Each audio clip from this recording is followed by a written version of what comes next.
আসসালামু আলাইকুম। বাংলাদেশ বেতার, গোপালগঞ্জ। খবর পড়ছি এস এম শাহরুজ্জামান। বাংলাদেশ বেতার গোপালগঞ্জ কেন্দ্রে আজ থেকে আরও দুটি স্থানীয় বাংলা সংবাদ চালু হতে যাচ্ছে। প্রতিদিন সকাল 8:30 ও 10:30টার পাশাপাশি নতুন দুটি সংবাদ বিকেল 4:30 ও সন্ধ্যা 7টায় 5 মিনিট ব্যাপী প্রচারিত হবে। এ উপলক্ষে আজ বিকেল 3টায় কেন্দ্রীয় নিউজ স্টুডিওতে এক উদ্বোধনী অনুষ্ঠানের আয়োজন করা হয়েছে। অনুষ্ঠানে বাংলাদেশ বেতারের অতিরিক্ত মহাপরিচালক বার্তা মোহাম্মদ শরীফুল কাদের প্রধান অতিথি হিসাবে উপস্থিত থাকবেন। অনুষ্ঠান শেষে তিনি আনুষ্ঠানিকভাবে নতুন দুটি স্থানীয় বাংলা সংবাদের উদ্বোধন করবেন। মাদারীপুরে গণযোগাযোগ অধিদপ্তরের বার্ষিক প্রচার কর্মপরিকল্পনার আওতায় ফ্যামিলি সমাবেশ অনুষ্ঠিত হয়েছে। গতকাল সকালে এসপিটিআই শিপ পার্সোনাল ট্রেনিং ইনস্টিটিউটে জেলা তথ্য অফিসের উদ্যোগে এ সমাবেশ হয়। জেলা তথ্য অফিসার দেলোয়ার হোসেনের সভাপতিত্বে অনুষ্ঠানে নারী, পুরুষ, কিশোর, কিশোরী ও শিশুসহ শতাধিক পরিবারের সদস্য অংশ নেন। ভিডিও কলে প্রধান অতিথি হিসাবে যুক্ত হন গণযোগাযোগ অধিদপ্তরের মহাপরিচালক মোহাম্মদ আব্দুল জলিল। তিনি পারিবারিক ঐক্য, নারীর ভূমিকা এবং ফ্যামিলি কার্ড কর্মসূচির গুরুত্ব তুলে ধরেন এ সময়। সমাবেশে নিরাপদ খাদ্য, স্বাস্থ্যসেবা, শিশুর বিকাশ, নারী ও শিশু নির্যাতন প্রতিরোধ, মানব পাচার, মাদক প্রতিরোধ এবং গুজব ও অপতথ্য রোধে সচেতন করা হয়। এ সময় জরুরি প্রয়োজনে ৯৯৯ ১৬২৬৩ এবং ১০৬ নম্বরের সঠিক ব্যবহার সম্পর্কেও জানানো হয়। মাদক চোরাচালানে অবৈধ অর্থ লেনদেনের অভিযোগে গোপালগঞ্জে এসএ পরিবহন কুরিয়ার সার্ভিসে অভিযান চালিয়েছে ডিবি পুলিশ। গতকাল শহরের বেসিক ব্রিজ এলাকায় কুরিয়ার সার্ভিসের কার্যালয়ে এ অভিযান চালানো হয়। গোপন সংবাদের ভিত্তিতে সহকারী পুলিশ সুপার মোহাম্মদ হাসানুর রহমানের নেতৃত্বে অভিযান চালায় পুলিশ। পুলিশ জানায়, কক্সবাজার থেকে গোপালগঞ্জে ও আশেপাশের এলাকায় আসা মাদকের অর্থ লেনদেনের অভিযোগে এ অভিযান চালানো হয়। এ সময় অবৈধ লেনদেনের কিছু কাগজপত্রও জব্দ করা হয়। অভিযোগের সত্যতা পাওয়ায় প্রতিষ্ঠানের ম্যানেজার নূর মোহাম্মদ মঞ্জুকে জিজ্ঞাসাবাদের জন্য আটক করা হয়েছে। এ ঘটনায় পরবর্তী আইনগত ব্যবস্থা নেওয়া হচ্ছে বলেও জানিয়েছে পুলিশ।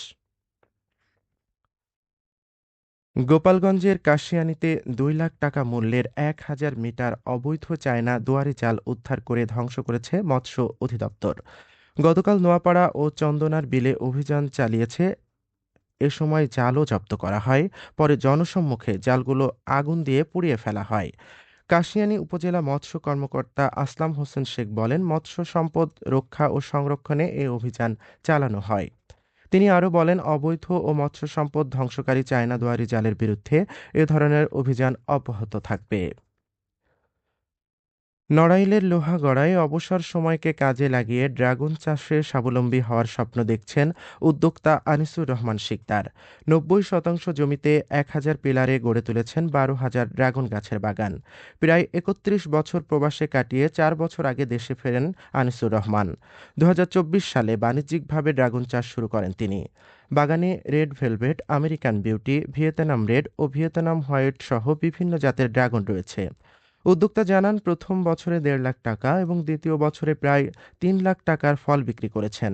বর্তমানে প্রতি মাসে গড়ে ১,০০০ থেকে ১,২০০ কেজি ড্রাগন বিক্রি হচ্ছে।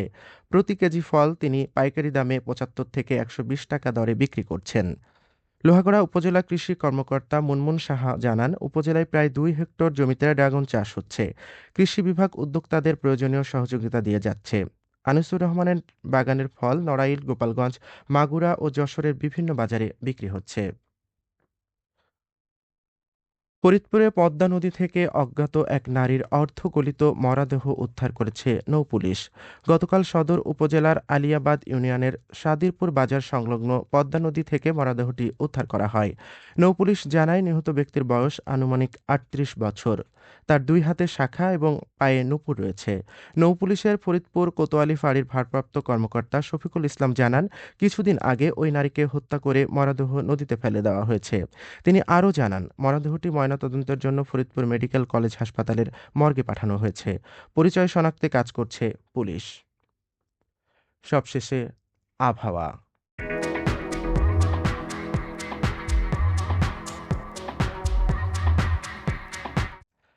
আজ বেলা ১টা পর্যন্ত দেশের অভ্যন্তরীণ নদীবন্দর সমূহের জন্য আবহাওয়ার পূর্বাভাসে বলা হয়েছে খুলনা, বরিশাল, পটুয়াখালী, নোয়াখালী, কুমিল্লা, চট্টগ্রাম, কক্সবাজার এবং সিলেট অঞ্চলসমূহের ওপর দিয়ে দক্ষিণ অথবা দক্ষিণ পূর্ব দিক থেকে অস্থায়ীভাবে ঘন্টায় ৪৫ থেকে ৬০ কিলোমিটার বেগে দমকা অথবা ঝোড়ো হাওয়া বয়ে যেতে পারে।